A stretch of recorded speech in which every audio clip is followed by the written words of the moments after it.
متقی بن کر دکھائے اس زمانے میں کوئی ایک میرے مفتی اعظم کا تقویٰ چھوڑ کر۔ وضو کے بیان میں سے مستحب کا بیان شروع ہے، اور مستحبات میں سے 16 مستحبات آپ نے سماعت کر لی۔ وضو کا پانی پاک جگہ گرانا، اور پانی بہاتے وقت اعضاء پر ہاتھ پھیرنا، یہاں تک۔ اب آگے بڑھیں، پھر خاص کر جاڑے پہلے تیل کی طرح پانی چپڑ لینا، خصوصاً جاڑے میں اپنے ہاتھ سے پانی بھرنا، دوسرے وقت کے لیے پانی بھر کر رکھنا ہے نا، بغیر ضرورت دوسرے سے مدد نہ لینا، انگوٹھی کو حرکت دینا جبکہ ڈھیلی ہو کہ اس کے نیچے پانی بہہ جانا معلوم ہو، ورنہ فرض ہوگا۔ انگوٹھی کو حرکت دینا کیا ہے؟ ویسے اگر تنگ ہو، اتنی تنگ کہ آپ کو معلوم ہے اگر ہلائیں گے نہیں تو پانی نہیں پہنچے گا، تو اس وقت حرکت دینا فرض ہے۔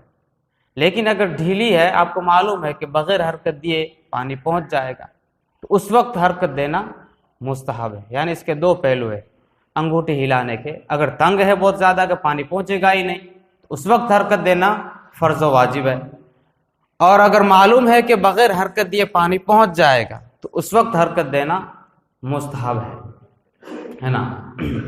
یہ فرمایا کہ صاحب عذر نہ ہو تو وقت سے پہلے وضو کر لینا ہے نا، وقت سے پہلے، یعنی جیسے نماز کا وقت ہے اسے تھوڑا پہلے وضو کر لینا، یہ مستحب ہوتا ہے، لیکن اس کے لیے اس کو کوئی عذر نہ ہو۔ ورنہ اگر کوئی صاحب عذر ہے، کسی کو عذر ہے، کسی کی ریح خاری جلدی ہو جاتی ہے، اس کو وضو برقرار نہیں رہتا ہے، تو اس کو بالکل نماز کے وقت ہی میں وضو کرنا چاہیے تاکہ وضو نہ ٹوٹے۔ لیکن اگر وضو اس کا رہتا ہے بہت دیر تک، صاحب عذر نہیں ہے، تو وقت سے پہلے وہ وضو کر لے تو یہ اس کے لیے مستحب ہوگا۔ اطمینان سے وضو کرنا عوام میں جو مشہور ہے کہ وضو جوان کا سا نماز بوڑھوں کی سی، یعنی وضو جلدی کریں، ہے کہ نہیں؟ بولتے ہیں نا کہ نماز بوڑھوں جیسی پڑھو اور وضو جوان جیسا کرو۔ اس کا مطلب یہ نہیں کہ جلدی جلدی کر لو، اور اتنی جلدی کہ جو مستحبات و سنت ادا نہ ہو، تو اتنی بھی جلدی نہیں چاہیے، بلکہ اس کا مطلب یہ ہوتا ہے کہ جوان جس طرح ایک ایک عضو کو دھوتا ہے اور رگڑ رگڑ کر کے اچھی طریقے سے اس کو دھوتا ہے، اسی طرح جوان کی طرح وضو کرو اور بوڑھوں جیسی نماز پڑھو۔ یعنی اگر جوان بھی نماز پڑھے تو بوڑھے جیسی نماز پڑھے، ہے نا، کہ جس طرح بوڑھا آرام سے سکون اطمینان کے ساتھ سجدہ رکوع وغیرہ کرتا ہے، اس طرح جوان آدمی بھی نماز پڑھے۔ اور وضو جب بنائے تو جلدی جلدی کرو، پر جلدی اتنی بھی نہیں ہے کہ سنت چھوٹ جائے یا مستحبات چھوٹ جائے، ہے کہ نہیں؟ ایسی جلدی نہ چاہیے کہ جس سے کوئی سنت یا مستحب ترک ہو جائے۔ کپڑوں کو ٹپکتے قطروں سے محفوظ رکھنا ہے نا، یعنی جو وضو آپ نے بنایا، اب اعضائے وضو سے قطرے ٹپکتے ہیں، پہلی بات تو ہے کہ قطرے ٹپکنے نہیں چاہیے۔ اس کی صورت کیا ہوگی؟ تو صورت یہ ہے کہ آپ نے وضو بنایا تو جیسے ہی ہاتھ دھویا اور ہاتھ آپ کا دھل گیا تو ایک مرتبہ ایسا کر لیجئے، وضو خانے پر، مسجد میں نہیں، وضو خانے ہی پر ایک مرتبہ ہاتھ سے کر لیجئے تاکہ جتنے قطرے ہیں وہ وہیں ٹپک جائیں۔ کیونکہ اگر آپ ایسے ہی کھڑے ہو گئے تو جو قطرے ٹپکتے ہیں کپڑوں پر قطرے نہیں ٹپکنے چاہیے۔ یہ جو ہے اچھی بات نہیں ہے، ویسے گناہ نہیں ہے لیکن اچھی بات نہیں ہے، خاص کر کے نماز اگر وہی ایسے ہی مسجد کے اندر آ گیا تو مسجد میں تو قطرے ٹپکانا جو ہے مکروہ تحریمی ہے، لہذا اسے بچنا چاہیے۔ تو وہیں پر سب کام ختم کر دیا جائے، وضو خانے پر جتنے قطرے ہیں وہ ٹپکا دیے جائے وہیں، تو محفوظ رکھے اپنے کپڑوں کو بھی قطروں سے محفوظ رکھا جائے۔ کانوں کا مسح کرتے وقت بھیگی چنگلیاں کانوں کے سوراخ میں داخل کرنا، چنگلیاں چھوٹی انگلی ہے، یہ مستحب ہے، ورنہ تو وہی طریقہ جو کلمے کی انگلی سے پورا جو کان کا رستہ ہے وہ پورا صاف کرنا، وہ کلمے کی انگلی سے ہے، لیکن چھوٹی انگلی جو ہے، چنگلیاں جو ہیں، اس کو سوراخ کے اندر داخل کرنا یہ مستحب قرار پائے گا، ہے نا، یہ مستحب ہوگا، ایک مرتبہ ڈال لینا چاہیے۔ فرمایا وضو کا برتن مٹی کا ہو، تانبے وغیرہ کا ہو تو بھی حرج نہیں. یعنی اگر آپ برتن سے وضو بنا رہے ہیں تو مستحب یہ ہے کہ مٹی کا ہو، ہے نا، مٹی کا بنا ہوا برتن ہو. لیکن فرمایا کہ اگر تانبے کا ہو تو بھی کوئی حرج نہیں ہے. لیکن اس میں یہ ہے کہ تانبے کا ہو تو وہ قلعی کیا ہوا ہو، قلعی کیا ہوا ہو تانبے کا برتن. قلعی کیا ہوا کا مطلب کیا ہوتا ہے؟ قلعی اس کو کہتے ہیں کہ جیسے دیوار کے بارے میں اگر کہا جائے کہ دیوار قلعی کی ہوئی ہے تو مطلب وہ چونے سے جو لیپ دیتے تھے اس کو کہتے ہیں قلی کیا ہوا، ہے نا، دیوار. لیکن یہاں برتن کی بات ہے تو برتن تانبے کا قلعی کیا ہوا، اس کا مطلب یہ ہے کہ جو وہ ڈیزائن ہوتی ہے نا، جو مشین کے ذریعے سے وہ جو دھاتو بنانے والا اندر جو ڈیزائن کرتا ہے اس کو کہتے ہیں قلعی کیا ہوا. تو قلعی کیا ہوا برتن ہونا چاہیے اگر تانبے کا ہے تو. یہ مستحب باتوں میں سے ہے. اگر وضو کا برتن لوٹے کی قسم سے ہے تو بائیں جانب رکھے اور تشت کی قسم سے ہے تو دائنی جانب رکھے، ہے نا، یہ بھی مستحب ہے. کتنی بڑی بات ہے، فقہاء کرام نے چھوٹی چھوٹی باتیں بیان کر دی. لوٹے جیسا برتن ہو، یعنی لوٹائی ہو یا جگ ہو یا گلاس جیسا بڑا گلاس ہو تو فرمایا اگر جو ہے لوٹا ہو تو بائیں جانب رکھیں اس طرف، پھر وضو بنائیں. اور اگر تشت کی قسم کا ہو، جیسے ہمارے زبان بولے تو ٹوپیا ایک بڑا تشت کی طرح ہے، تو اگر ایسا ہو تو اس کو داہنی جانب رکھیں اور پھر اس سے وضو بنائیں.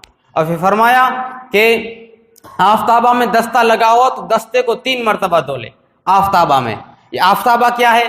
تو آفتابہ ایک قسم کا برتن ہی ہے. جیسے مثال کے طور پر لوٹا، آفتابہ اس کو کہتے ہیں کہ لوٹے جیسا لمبا برتن ہو اور ڈھکن لگا ہوا ہو اور اس کو پکڑنے کے لیے کڑا ہو، اس کو کہتے ہیں آفتابہ. تو آفتابہ اگر ہو تو فرمایا آفتابہ میں دستہ لگا ہوا ہو تو دستہ کو 3 مرتبہ دھو ڈالیں. جو اس کو پکڑنا ہے نا ہاتھ سے تو اس کو 3 مرتبہ دھو ڈالیں، پھر پکڑیں اور ہاتھ اس کے دستے پر رکھیں، اس کے منہ پر نہ رکھیں. جو اس کا منہ ہے اس کی طرف ہاتھ نہ رکھا جائے بلکہ جہاں اس کا کڑا لگا ہوا ہے اسی پر ہاتھ رکھا جائے. داہنے ہاتھ سے کلی کرنا، ناک میں پانی ڈالنا. داہنے ہاتھ سے کلی کرنا یعنی سیدھے ہاتھ سے کلی کرنا ہے، اور جو ہے ناک میں پانی بھی اسی ہاتھ سے ڈالنا ہے، سیدھے ہاتھ سے ڈالنا ہے. بائیں ہاتھ سے ناک صاف کرنا، جو الٹا ہاتھ ہے اس کے ذریعے سے ناک صاف کرنا. بائیں ہاتھ کی چھنگلیاں ناک میں ڈالنا، یہ چھوٹی انگلی ہے اس کو چھنگلی بولتے ہیں. تو جو الٹا ہاتھ ہے اس طرف والی کی جو انگلی ہے اس کو ناک اندر پھرا لینا. پاؤں کو ہاتھ سے دھونا. منہ دھونے میں ماتھے کے سرے پر ایسا پھیلا کر پانی ڈالنا کہ اوپر کا بھی کچھ حصہ دھل جائے.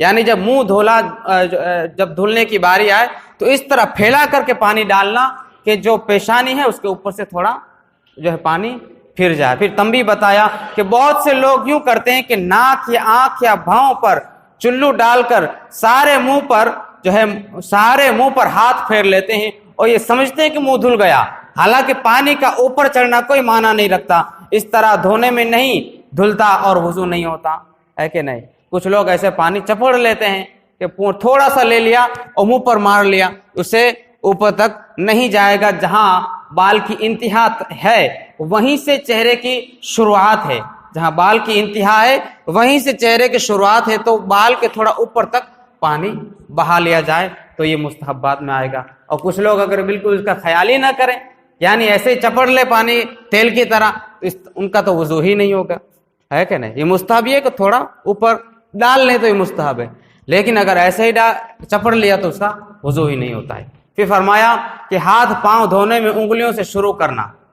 جیسے ہاتھ دھونا ہے تو کچھ لوگ جیسے نل میں دھوتے ہیں تو کوہنیوں کی طرف سے پانی ڈالتے ہیں.